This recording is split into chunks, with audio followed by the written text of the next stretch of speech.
আমরা আবার সচিবালয়ে অফিস করা শুরু করেছি, স্থানীয় সরকার বিভাগ এবং একই সাথে যুব ক্রীড়া মন্ত্রণালয়ও শুরু করবে এবং আপনাদের সাথে প্রায়ই এখন দেখা হবে। আমরা যেহেতু আপনারা জানেন অন্তর্বর্তীকালীন সরকার খুবই সীমিত সময়ের জন্য দায়িত্ব গ্রহণ করেছে তার কিছু নির্দিষ্ট এজেন্ডা নিয়ে, এর মধ্যে আসলে এ ধরনের উদ্যোগ নিয়ে সেটা বাস্তবায়নের পথে যাওয়াটা একটু টাফ। আমাদের গভর্নমেন্টের যেই আসলে প্রসিজিওর সেটা ফলো করে একটা উদ্যোগ বাস্তবায়ন করা একটু মুশকিল, সময় সাপেক্ষ ব্যাপার। তো সেই জায়গা থেকে আমি যখন উত্তরবঙ্গ সফরে যাই তখন প্রত্যেকটা উপজেলাতে যখন যাচ্ছিলাম তখন দেখতে পাচ্ছিলাম যে উপজেলার শিক্ষার হার কিছু কিছু জায়গায় আমি 42%ও পেয়েছি, যেটা আমাদের জাতীয় গড়ের অর্ধেকের কাছাকাছি। তো স্বাভাবিকভাবেই এটা দেখে আসলে বোঝা যায় একটা ইন্ডেক্স যে আসলে আমাদের সেখানে শিক্ষার কি অবস্থা এবং সার্বিক ওই এলাকাগুলোর উন্নয়নের কি অবস্থা, মানদণ্ডটা বোঝা যায়। সেই জায়গা থেকে আমাদের একটা উদ্যোগ ছিল যে যেই উপজেলাগুলোতে প্রাথমিকভাবে শিক্ষার হার জাতীয় গড়ের থেকে কম সেই উপজেলাগুলোতে আমরা পাবলিক লাইব্রেরি স্থাপন করব। এবং আপনারা জানেন যে এটার জন্য ওইভাবে বাজেটে বরাদ্দ না থাকে, আমাদের যে বিশেষ বরাদ্দ আছে সেখান থেকে আমরা উদ্যোগটা নিয়েছি, যে কারণে মাত্র 23 কোটি টাকায় আমরা 44টা উপজেলায় পাবলিক লাইব্রেরি করছি। এবং আমাদের লক্ষ্য থাকবে যে এটা সারা দেশের প্রত্যেকটি উপজেলায় যেখানে এরকম ডেডিকেটেড পাবলিক লাইব্রেরি নেই সবগুলো উপজেলায় আমরা এটা বাস্তবায়ন করব। আমরা একটা প্রজেক্ট নিয়ে দ্রুতই সেটা বাস্তবায়নের পথে এগিয়ে যাব।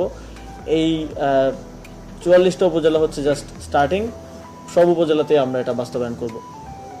তবে আমাদের ফোকাস এরিয়া থাকবে হচ্ছে একটা আধুনিক মানসম্মত লাইব্রেরি, যেখানে আসতেও এই যে যেটা নিয়ে বারবার কথা হচ্ছিল যে এখন তথ্য প্রযুক্তির যুগে সবাই মোবাইল ফোন নিয়ে ব্যস্ত থাকে, এমন একটা লাইব্রেরি করা যেখানে আসতেও সবাই আগ্রহ বোধ করবে এবং আসলে ওই লাইব্রেরিটা আসলে কাজে লাগবে, শুধুমাত্র নামে জাস্ট অ্যানাদার সরকারি ভবনের মতো যেন পড়ে না থাকে, এটা থাকবে আমাদের মূল লক্ষ্য। আপনারা হয়তো দেখে থাকবেন যে আমাদের বাজেটেও খুব বেশি অ্যাম্বিশিয়াস বাজেট আমরা রাখিনি, যথাসম্ভব যতটুকু প্রয়োজন। 53 লক্ষ টাকা একটা লাইব্রেরির জন্য খুব বেশি কিছু না, আমরা 40টা লাইব্রেরি করছি উইদিন 23 CR, সেটা রাখার চেষ্টা করেছি। এর বাইরে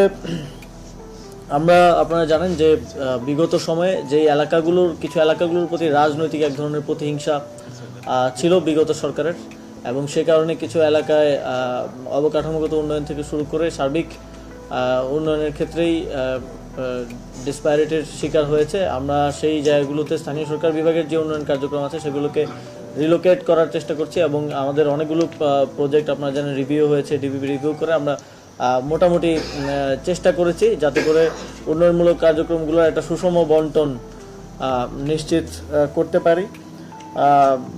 এর বাইরে আপনারা জানেন যে আমাদের শিক্ষার হার এবং হচ্ছে দারিদ্র্যের হার, এই ইন্ডেক্সগুলো উত্তরবঙ্গের ক্ষেত্রে আসলে বাকি দেশের যে গড়ের থেকে অনেক কম রয়েছে। সেখানে আমরা আরও কিছু উদ্যোগ নিয়েছি, কিছু কমিটমেন্ট আমাদের ছিল উত্তরবঙ্গের মানুষের প্রতি যখন আমরা সফরে গিয়েছিলাম, সেখান থেকে একটা আমরা আজকে ভিত্তিপ্রস্তর স্থাপন করছি এবং আশা করছি খুব দ্রুত সময়ের মধ্যেই এটা বাস্তবায়ন হয়ে যাবে এবং লাইব্রেরিগুলো আমরা দেখতে পারবো ইন অ্যাকশন। এবং এর বাইরেও আমাদের কিছু কমিটমেন্ট ছিল রিগার্ডিং যে উত্তরবঙ্গ তো আসলে কৃষি নির্ভর এলাকা, কিন্তু সেখানে যথাযথভাবে আপনার না থাকার কারণে দেখা যায় খাদ্যপণ্যের, কৃষি পণ্যের ভালো দাম পাচ্ছে না, আর সেখানকার কৃষকরা উৎপাদন ভালো হলেও সেখানে গুদাম নেই বা সেটা প্রক্রিয়াকরণের কোনো উপায় না থাকার কারণে সেই ভালো দাম পাচ্ছে না। আমরা সে বিষয়ে কিছু উদ্যোগ গ্রহণ করছি, আমরা অ্যাসেসমেন্ট করছি এখন পর্যন্ত এবং আমরা